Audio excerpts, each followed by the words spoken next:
I'm Allaire Diamond. I am an ecologist with Vermont Land Trust, and I'm here this morning at Bluffside Farm in Newport, Vermont.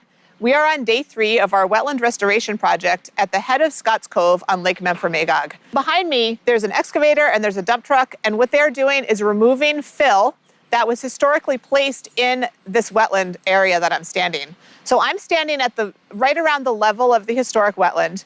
We've done some excavation of holes and pits to determine what the natural wetland soils are here. We found a couple different types of natural wetland soils. And so now the equipment operators are pulling back all of the historic fill, which is mostly soil, there's natural wood in there, there's stone, different things that were just placed in here over the years. We're removing all of that so we can re-expose the natural wetland that was here before. It's been a little bit of a puzzle to try to figure out what that level was. Now that we know it, the crew from GW Tatro is just up and running. When the wetland restoration is complete, all of this area behind me will actually be lower.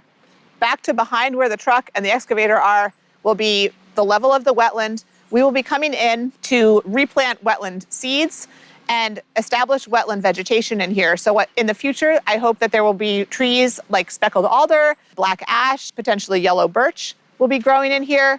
We're going to be establishing wetland shrubs, wetland herbaceous plants as well. I also was able to dig up some plants that were growing in this area before the excavation began and save them to just come back and replant them in the newly exposed wetland depression. So I look forward to sharing more updates with you in the coming weeks and months as we continue with this exciting project.